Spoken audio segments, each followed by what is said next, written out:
نفوسنا لنحس في أعماقنا الإيمان. من فؤاد كالحجارة قسوة فإذا وعى القرآن حين.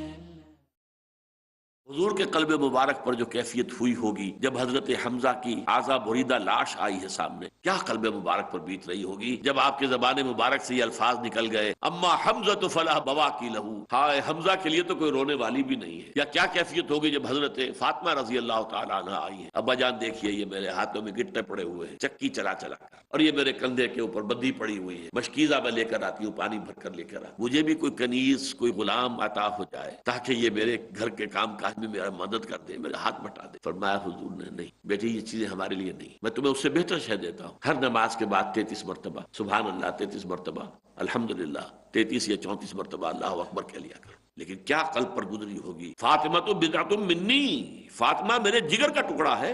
لیکن وہ جگر کے ٹکڑے نے دکھایا ہے، کس کو دکھایا ہے؟ جو اس وقت شہنشاہ عرب ہے، وہ شہزادی کا حال یہ ہے. تو ہم کیفیات کا کچھ نہ کچھ ہم ادراک کر سکتے ہیں. اللہ کا معاملہ بالکل ہے جیسے کہ شاید حضرت مسیح کا قول یہ آیا ہے نا سورہ مائدہ میں، تعلم ما فی نفسی ولا اعلم ما فی نفسک، اے اللہ تو تو جانتا ہے جو کچھ میرے جی میں ہے، میں نہیں جانتا جو کچھ تیرے جی میں ہے. نحمده ونصلی علی رسولہ الکریم،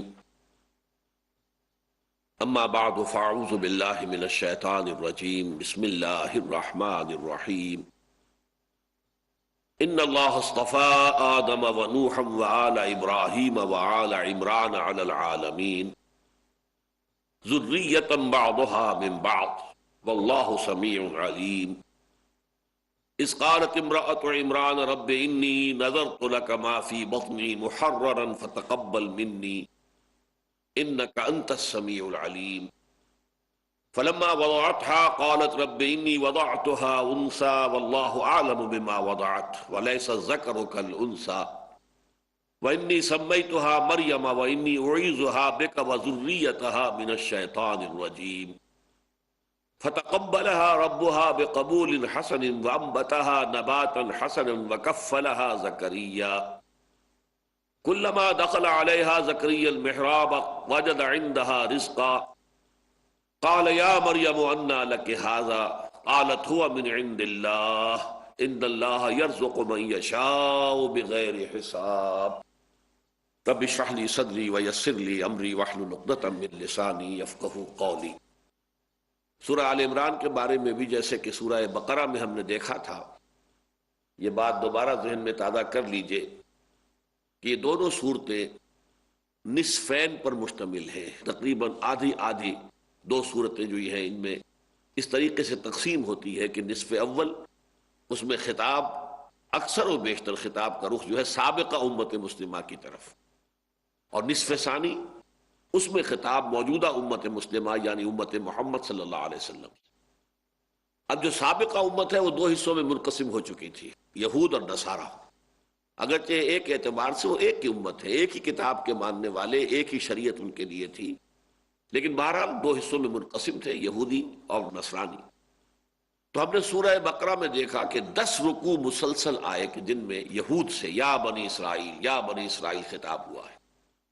یہاں اب آپ دیکھیں گے کہ یہ جو اس کا نصف اول ہے اس سورہ آل عمران کا، جیسے سورہ بقرہ میں وہ 3 حصوں میں مشتمل تھا. پہلے 4 رکوع تمہیدی، آخری 4 رکوع 18 میں سے وہ تحویلی، درمیان میں 10 رکوع ہے جن میں خطاب براہ راست بنی اسرائیل سے ہے. اس کے بھی 3 حصے ہیں. پہلی 32 آیات جو ہیں یوں سمجھیے کہ یہ تمہیدی تھے. اس کے بعد اب 32 آیات آ رہی ہیں کہ جو خطاب ہے براہ راست نصارہ سے، عیسائیوں سے، اور ان کی جو سب سے بڑی غلطی ہے، سب سے بڑی ٹھوکر جو انہیں لگی ہے اور سب سے بڑی گمراہی جو ان کو لاحق ہوئی ہے وہ ہے تثلیث کا عقیدہ، الوہیت مسیح علیہ الصلوۃ والسلام کا عقیدہ، اس کی نفی. یہ گویا کہ دوسرا حصہ ہے اس نصف اول کا.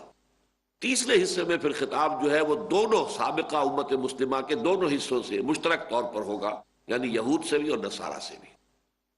یہ جو 32 آیات ہیں جو شروع ہو رہی ہے آیت نمبر 33 سے، ان کا زمانہ نزول قطعی طور پر ہمیں معلوم ہے کہ سن 9 ہجری ہے.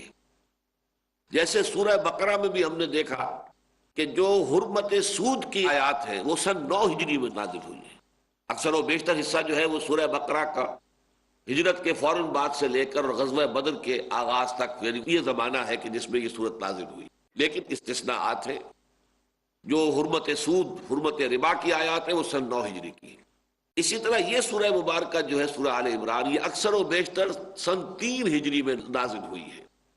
غزوہ احد سے کچھ پہلے اور غزوہ احد کے اکثر و بیشتر حصہ جو ہے اس کا اس کے بعد نازل ہوا ہے. لیکن یہ جو آیات ہیں ان کے بارے میں قطعیت کے ساتھ ہمیں معلوم ہے کہ یہ سن 9 ہجری میں نازل ہوئی ہے. اور ان کے شان نزول یہ ہے کہ نجران کے عیسائیوں کا ایک وفد حاضر ہوا تھا حضور کی خدمت میں صلی اللہ علیہ وسلم. اس لیے کہ سن 9 میں آپ کو معلوم ہے کہ پورے جزیرہ نما عرب پر تقریباً اسلام کا غلبہ ہو چکا تھا، اور یہ چیلنج دے دیا گیا تھا مشرکین عرب کو کہ یہ چند مہینوں کی مہلت ہے، اس کے اندر اندر فیصلہ کر لو، اگر تم ایمان لاؤ گے تو ٹھیک ہے ورنہ تمہارا قتل عام شروع ہو جائے گا. تو یہ جو آخری سٹیج تھی کہ جس تک کہ دعوت اور تحریک نبوی صلی اللہ علیہ وسلم پہنچ چکی تھی، اسی کے نتیجے میں پھر یہ نجران کے عیسائیوں کا وفد بھی پھر حاضر ہوا ہے. یہ عیسائی تو رہنا چاہتے تھے، لیکن یہ کہ کوئی معاہدہ کر لینا چاہتے تھے، کوئی مصالحت کر لینا چاہتے تھے حضور صلی اللہ علیہ وسلم کے ساتھ. اس کے لیے انہوں نے ایک بہت زبردست وفد تشکیل دیا، اور ان کے تینوں بڑے بڑے سردار جو ہیں اس وفد میں موجود تھے. پہلے تو یہ جان لیجئے کہ یہ نجران علاقہ کون سا ہے. یوں سمجھیے کہ حجاز جو ہے، جیسا کہ میں نے کئی دفعہ آپ کو بتایا کہ جزیرہ نما عرب کے 3 حصے بنتے ہیں.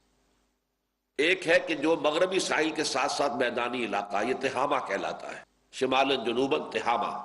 جدہ جو ہے یہ تہامہ کا شہر ہے، یمبو ہے، یہ تمام جو ہے بندرگاہیں ہیں یہ تہامہ میں. پھر ایک پہاڑی سلسلہ ہے وہ بھی شمالاً جنوباً چلا گیا ہے، یہ حجاز کہلاتا ہے. حجاز کے معنی ہے آڑ، اوٹ. ظاہر بات ہے کہ پہاڑی سلسلہ ہے تو وہ مغربی حصے اور مشرقی حصے کے مابین ایک آڑ اور اوٹ کی شکل میں، ایک فصیل کی شکل میں یہ حجاز ہے. حجاز کے مشرق میں پھر نجد ہے، یہ سطح مرتفع ہے، اس میں اس طرح کے پہاڑ نہیں ہے تٹیل، لیکن ذرا اونچی ریز جو ہے وہ اس کا لیول جو ہے سطح سمندر سے خاصا اونچا ہے. تو یہ حجاز جو ہے اس کے تقریباً شمال میں تو یہودی آباد تھے. خیبر ان کا بہت بڑا گڑھ تھا، اس میں کئی قلعے تھے اور بڑا مضبوط ان کا مقام تھا.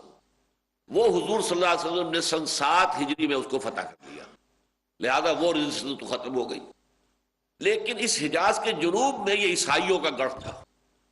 گویا کہ حجاز کے جنوب میں اور یمن جو اس کے بالکل جنوب میں چلا جاتا ہے جزیرہ نما عرب کے، تو یمن کے اور حجاز کے درمیان ایک علاقہ ہے، اس کو نجران کہتے تھے، اور یہاں پر عیسائی آباد تھے.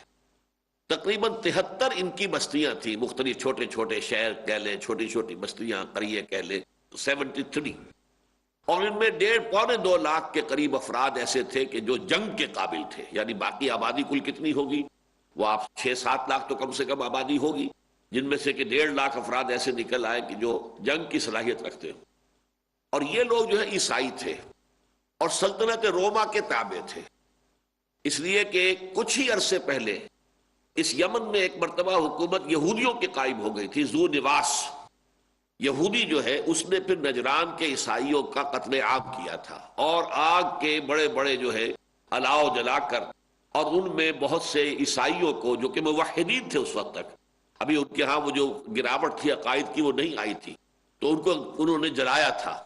یہ جو قرآن مجید میں سورۃ البروج ہے، والسماء ذات البروج والیوم الموعود وشاہد ومشہود قتل اصحاب الاخدود النار ذات الوقود اذ هم علیہا قعود.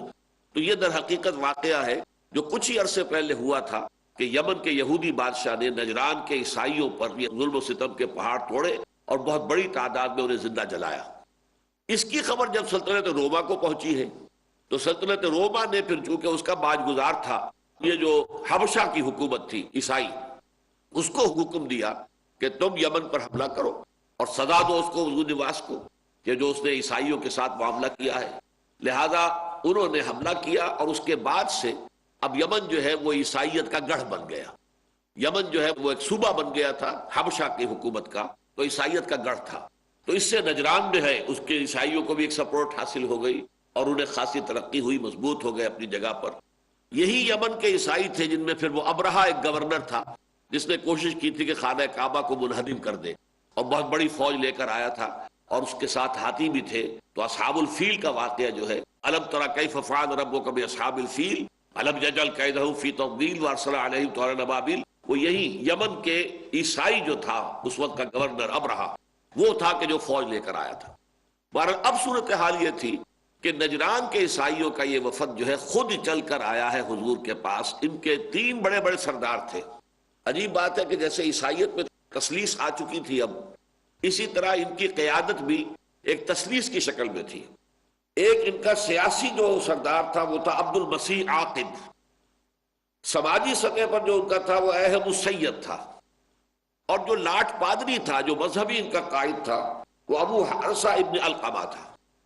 یہ تینوں افراد جو چوٹی کی قیادت تھی ان کی، وہ تینوں ساتھ تھے اس وفد کے، اور 60 افراد مزید تھے. یہ وفد آیا ہے مدینہ منورہ، کئی دن مقیم رہا ہے اور حضور کے ساتھ ان کی گفت و شنید جاری رہی ہے.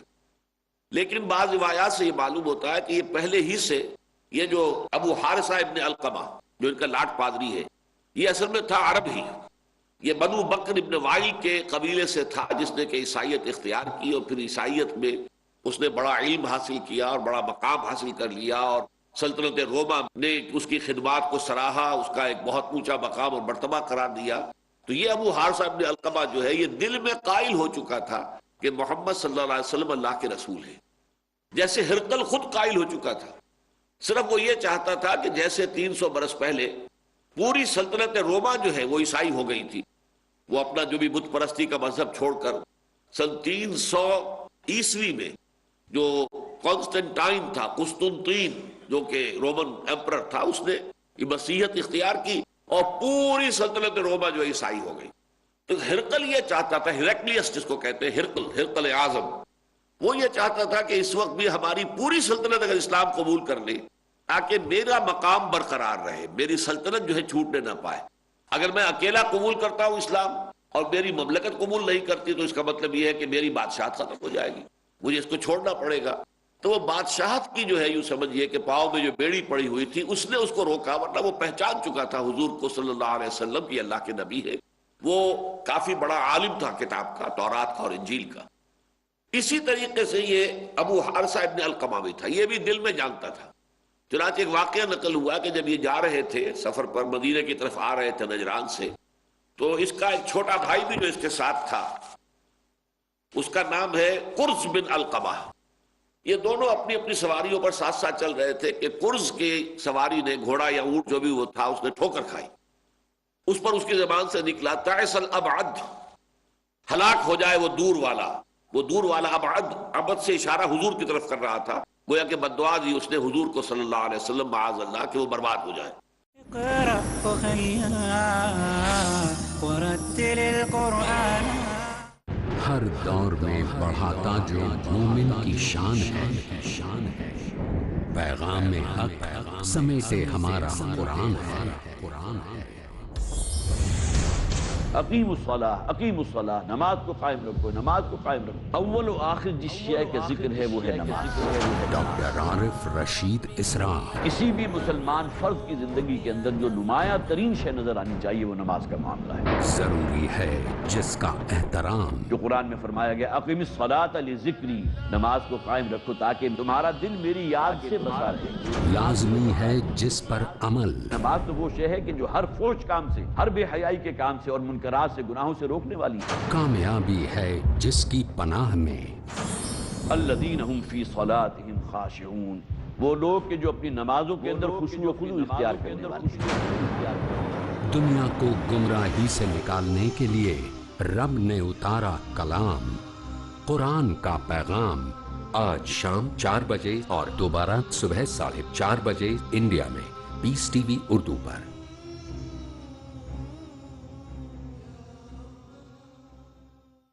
جھوٹ کا اندھیرا کتنا ہی گہرا کیوں نہ ہو، سچائی کی ایک کرن سے مٹا دینے کے لیے کافی ہے. ہر پہلو، ہر نظریہ، ہر نقطہ سچ کا. ہر دم، ہر پل، ہر لمحہ سچ کو پیش کرنے کی جستجو. آئیے میرے ساتھ اور حق کو جانیے. عالم انسانیت کے لیے سچائی کی روشنی.